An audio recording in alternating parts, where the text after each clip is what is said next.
I'm tremendously interested in that side of life, but design and architecture and how they flow together and how design makes architecture work for people's real lives. And I love this flat. I think it's completely wonderful. And I can see that you've changed it, haven't you? Yes, and what we're sitting in now is the servants' wing, and there were 5 rooms in it, and an outdoors lavatory, and a passage, and I just flung the whole thing into a kitchen. A lovely kitchen, because I like having a sofa in my kitchen, and I don't like being cut off cooking for other people. I like hearing what's going on. I think it's completely brilliant. And the one thing, if you get them right, flats of this period, purpose-built flats of this period, work much better than conversions. I live in a Victorian conversion, a slice of cubit. This is 1934. And it's a Bauhaus flat, and I think it's really beautiful. It is really beautiful. And quite rare. And this is a large one. This is a 5-bedroom flat. But again, I've knocked a lot of the bedrooms down. One's a walk-in wardrobe for me, one's a huge bathroom. That leaves me just an office, a bedroom, and a guest room. Well, I've done pretty much the same. Really? Yes. I ostensibly had 3 bedrooms, and now I've got one enormous bedroom and one tiny bedroom. A bedroom so tiny, I can never ask anybody to stay in it. Well, you can ask them if they just want to sleep at night. Yes, but they won't want to. So I'm successfully repelling all borders. Yeah. You grew up in design, didn't you? I mean, you've been ahead of the curve for decades, but you started with design and with art school. I started at art school, yes, and then I worked as a designer until I was 30. And I worked running a business which was an architect, really fabrics for architects. Yeah. And we had a small mill in Lancashire which was making British stuff. It had to be designed especially for the job. And I remember there was one ship called the Oriana on which I designed 5,000 yards of fabric on it.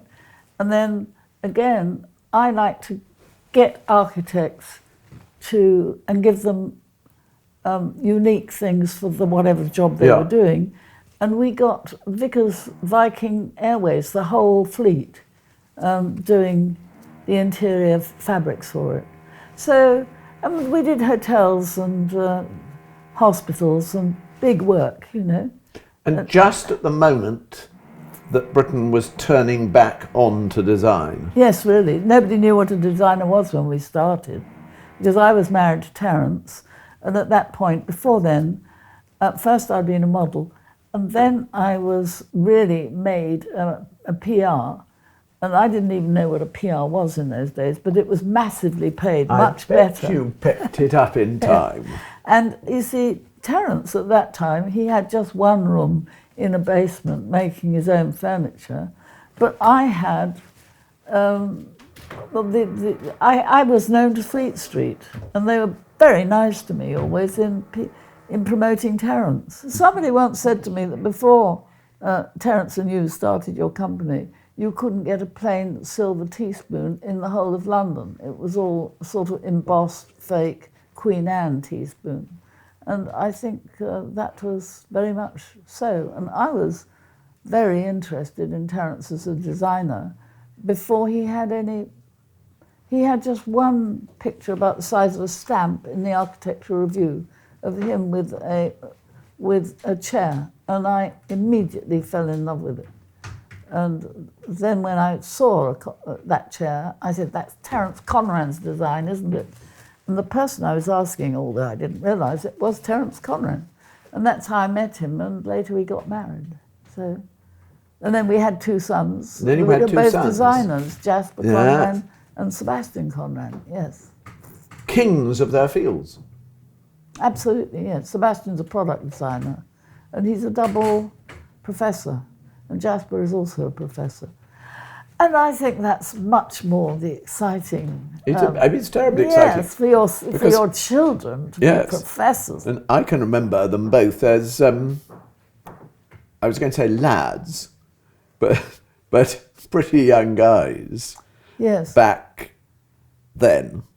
Yeah. And Sebastian being involved with Punkland. Yeah, that's right. Sebastian when he left school and went to the Central, he was the only person in the Central in the first year who had qualified in maths. So he got an A-level in maths. So he was made treasurer of the school. Yes. And as treasurer, he had to organise anything that cost money, and that was in reserving the Sex Pistols for their second gig, I think, and the Clash for their first gig. And then the Clash liked Sebastian's design so much that they wanted him as their designer. And he came and asked me, well, designing the record sleeves, the advertising, their clothes, their situations on stage. And he came to me and asked me if he could dump being a student at the Central and go off and be a roadie. And I thought it would be a big jump into what running a business was like. Yeah, yeah. Yes. Did he ever go back to Central? Well, I think he's a professor of design all over the place. Well, I haven't. You are a fellow. I've only got one fellowship, but that is obviously. But it's a pretty grand one. Yes, it is a pretty grand one. And then I was an OBE at Well, which I liked. And that both of them really were for. Well, the UCL one was for all the design work I'd done and the writing work and the editing.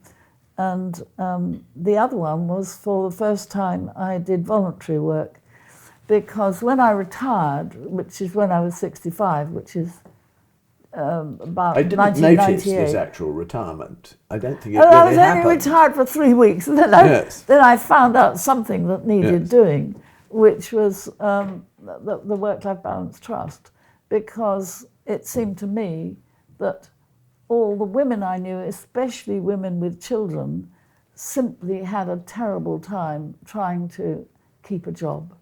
So I went in for it, and basically I had a very small committee, and they were mainly either high-class PRs or high-class journalists. So that it was very easy running that 12-person committee. And what we wanted was flexi hours for offices and factories. And that's what we got after six years, which wasn't very long to produce it.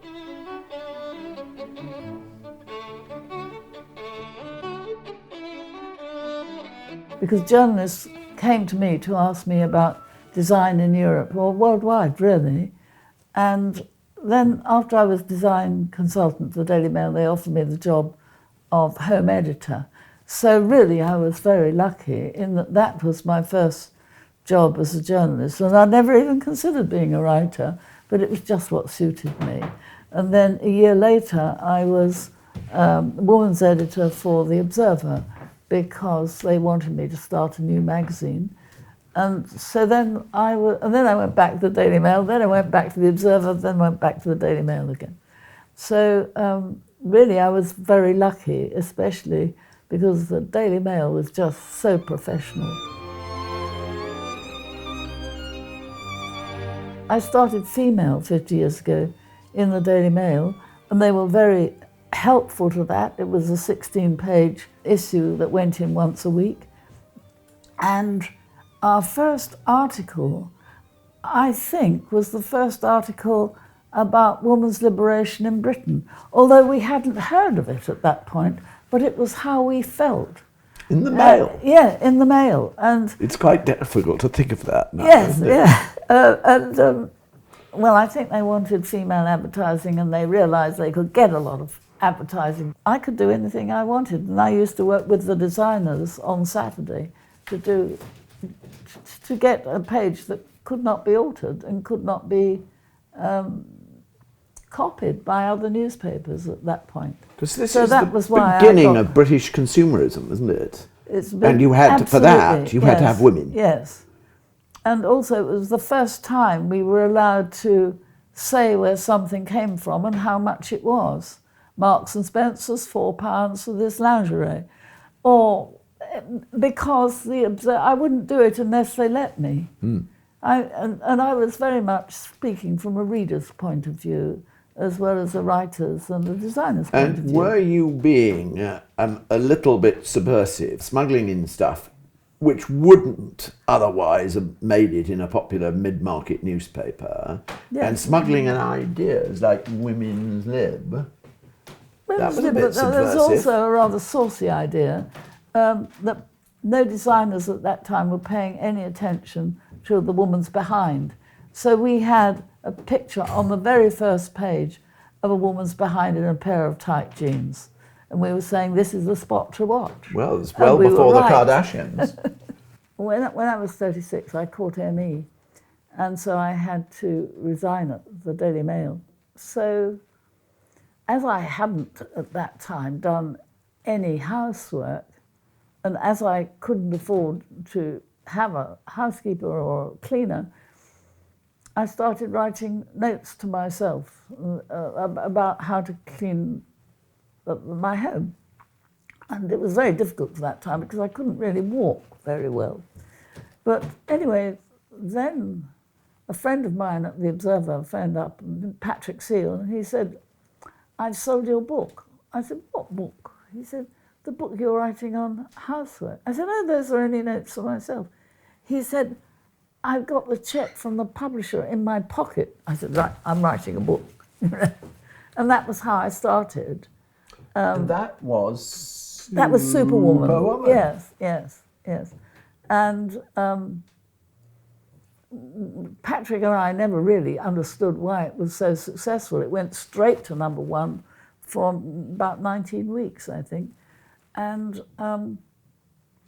then Patrick said, well, you're taking the responsibility away from them and they only had to do what was necessary to keep it done, to keep the house clean and running well. And he also said, of course I tried by looking at all the other books that had been written back into the early 1800s to find something to crib, but they were all cribbing each other, even back to Mrs. Beeton, who was cribbing people who had written before her, and they hadn't really tried everything. So, of course, I did, and I think that's one of the reasons why what I do is successful, because I will write about nothing without trying it. So, reader, do this, it works. Yes, exactly, yes. And then lace.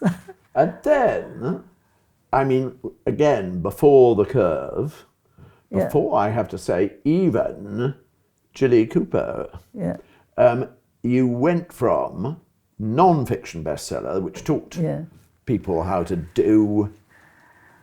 not to waste time on commonplace things, how to get them done. Yes. This works, do it. Yeah. And then you did what people now call a bulkbuster.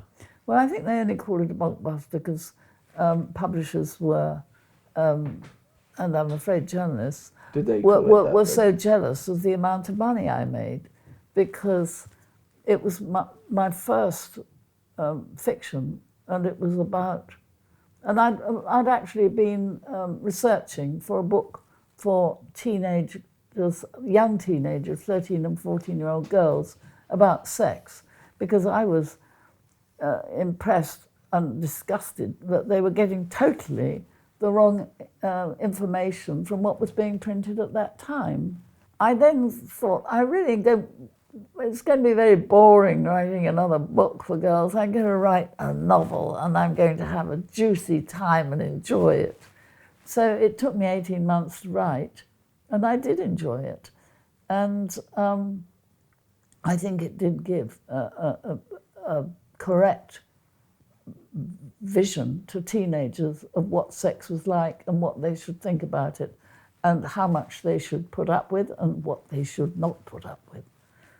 Everybody wanted me to continue in that area, but I never did. I only ever did what I wanted to do, and that was because I felt attached to it and important to me. And so I thought I could write it better than anything else. So I never wrote what people offered to pay me a lot of money to write. I always wrote what I was most interested in. And then I wrote for 20 years fiction. I didn't really want to be that successful. I wanted to do whatever I wanted to do, and I thought I was very lucky to be able to afford to do it with my own money. One book always financed the next one. And then when I started doing voluntary work, then the money that I'd made in books absolutely was spent, especially in maths, on researching it. I also founded the Maths Anxiety Trust, and I think within a few months we will have what I hope will be the best website in the world on maths anxiety, because I've been researching it myself for 15 years, and I've also written a maths book for girls in Year 9, who were the ones I feel the closest affinity to, and who I've worked with for the past 10 years. So I know what they want, I know why they don't get it, and I know that children are blamed for being bad maths students. It's not that they're bad at it, it's they're badly taught. Why are they badly taught? Is that to do with teachers? Is that to do with books? That's what I investigated, and also how much publishers are involved and politicians are involved. And it's quite much more complicated than the first voluntary work I was interested in. But then I think because I'm more of a researcher, I'm a sort of journalist researcher, and that's like being a Rottweiler researcher, whereas it seems to me that maths researchers are more likely to be dachshund researchers, that if something, they don't want to rock the boat and upset other people, then they don't look into it. But of course journalists do. Mm. And very often if your research is all going like that, and then journalists see that it's going off in a nasty way, very expensive, journalists will follow it, but nobody else will. And it can be a very good combination. If you've got people who got the inherent knowledge and the backstore of research, and then you put a Rottweiler-like journalistic researcher on them to keep them to the spot and focus what they can do, well, you've got an ideal combination, which is what you did. You took academics and made them do the things they ought to be doing. Well, some of the top academics are utterly wonderful mathematicians, and I was very proud to be working for them. They were very supportive of me. I think it was because I was able to say and do things that they weren't able to say and do without upsetting other people who were more powerful. So you really didn't want to upset powerful people because they could be very nasty and fire you. So we all owe you you've paved the way for a more numerate population. Yes. Particularly women. Well, it's not only women. Women is very important, yes. But you see, it's also, if 1 in 4, 26% this year, it's gone up. It's worse than ever. People have failed, children have failed their school leaver maths exam, 1 in 4. And so they think it's their fault. I don't think it's their fault. I know it isn't their fault, and I can prove it. Also, as I think I might have told you, parents are considered responsible for children's maths homework, which they shouldn't be. Children have these really very dull maths books, and I've been working with children since 2009, so that's 10 years at the moment, And last year, Professor Margaret Brown and I did research of 2,000 children at Langley Park in Kent. And we got them to write us something. And the children never ever thought that what they were writing would be read. It's quite clear they didn't. But they thought maths was boring, boring, boring. And I have never heard any other word used to describe maths. And they were really rather defeatist. Professor Dame Celia Hoyles did her thesis when she started in 1982. And when I was reading that, I was struck by the fact that 40 years later, the same thing were being said by children to Margaret and me. And I think that that's because nobody to this point has taken any notice of the children.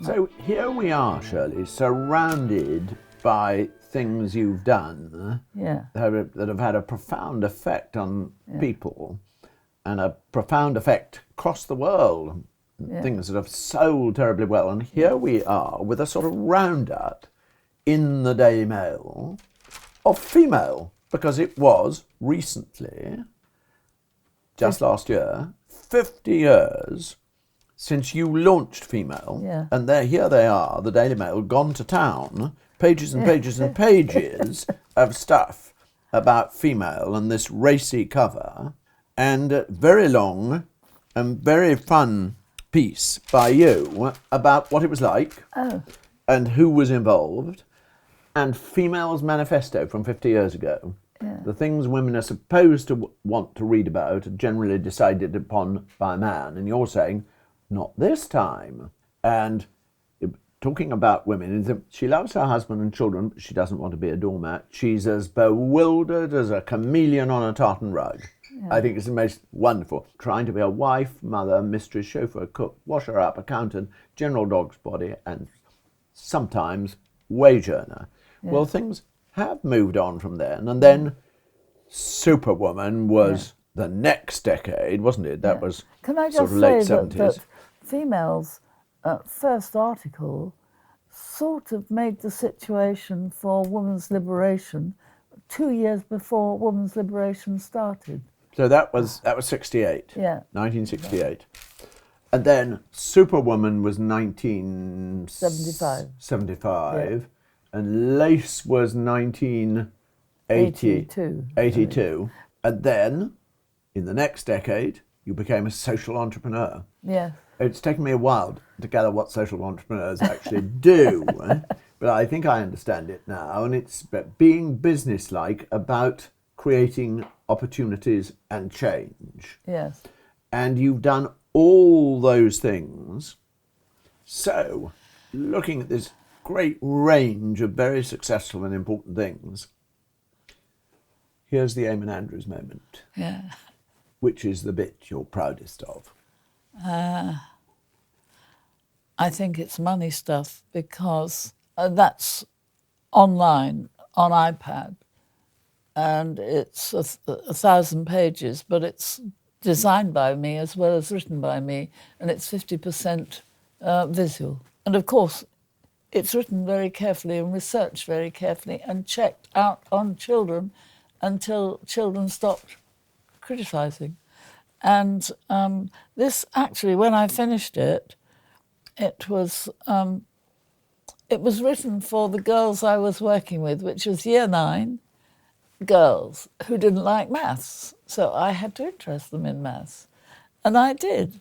I did it at a 1,000 girl school called Langley Park in Kent. And after I interested them, we had question time, an evening for their parents and themselves, on really how maths was going to affect their future and their spending. And This was extremely successful, and the head teacher said she'd been snowed under by emails the next day saying how much they enjoyed it, which I thought was very important, interesting parents in why your girls should do maths and why it should be enjoyable to do. This I'd done earlier, and this was a 9-minute film of the girls that I first taught maths to, and why they enjoyed it and what they liked about it and why they wanted it. So I was just feeling my way, really. Shirley, you've been ahead of the curve for decades now. Yeah. You started off as a design pioneer in the design culture of the 50s, then you became a design consultant, and you became a design journalist, and then you became a journalist, Yeah. female, The Observer, and then, still ahead of the curve, you did books. Yeah. And you started off with a self-help book, very important category in its time, and then you did big books, big novels, big juicy novels with lovely settings and lovely things and lots of lashings of sex. And then, for the 21st century, social entrepreneur for a new world, mothers in management, the work-life balance trust, maths anxiety. But the thing you found most rewarding, most psychically rewarding, not financially rewarding, the reverse of that, the most psychically rewarding thing has been maths action. Yes, I started Maths Anxiety Trust simply because it is such a thunderous error. It costs the country not millions, billions. Billions. And it is blamed on children, and it is not the children's fault. It is the people who teach the children who could do a lot better. So, still very determined. Yes.